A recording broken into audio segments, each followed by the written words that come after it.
औरंगजेबाच्या कबरीचं प्रकरण त्यांच्यावरच उलटल्यामुळे दिशा सालियन प्रकरण शिजवलं. संजय राऊतांचा आरोप. तर राऊतांचं वय वाढलंय पण बुद्धी नाही, नितेश राणेंचा टोला.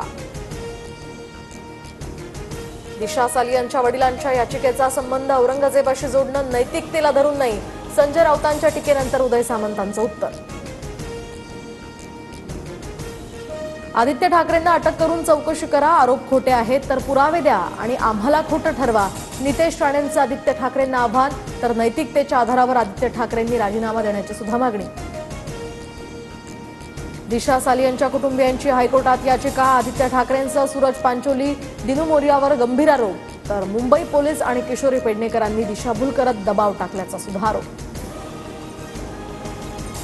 नाशिकमध्ये हत्येचा थरार. तर 2 सख्ख्या भावांचा अंगणातच निर्घृण खून. मृतांपैकी एक राष्ट्रवादी अजित पवार गटाचा पदाधिकारी तर 5 जण पोलिसांच्या ताब्यात. नागपूर राडा प्रकरणातील आरोपी फहीम खानसह आता 50 आरोपींवर देशद्रोहाचा गुन्हा. तर नागपूर सायबर पोलिसांकडून मध्यरात्री देशद्रोहाचा गुन्हा दाखल. दंगल सदृश्य परिस्थितीला छावा सिनेमा जबाबदार. नागपूर राड्यातील एका एफआयआरमध्ये छावा चित्रपटाचाही उल्लेख. तर राडा घडवण्यासाठी आरोपींच्या 3 ठिकाणी बैठका झाल्याची माहिती.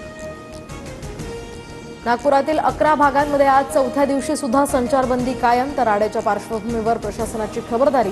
संचारबंदीच्या परिसरातील बाजारपेठा आणि 170हून अधिक शाळा बंद. बीड जिल्ह्यामध्ये 2 एप्रिलपर्यंत मनाई आदेश लागू. देशमुख हत्येप्रकरणी आणि मुंडेंच्या राजीनाम्यानंतर वाद आता पेटण्याची भीती असल्यामुळे खबरदारी.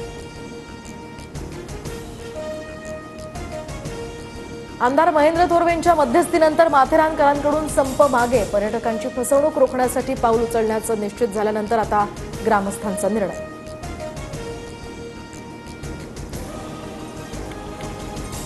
तर मुंबईतील कमाल तापमानात घट होण्याची शक्यता. मुंबई शहरासह उपनगरांमध्ये आता ढगाळ वातावरण राहण्याचा अंदाज. तर पुढील 5 दिवस विदर्भात काही ठिकाणी वादळी वाऱ्याची सुद्धा शक्यता.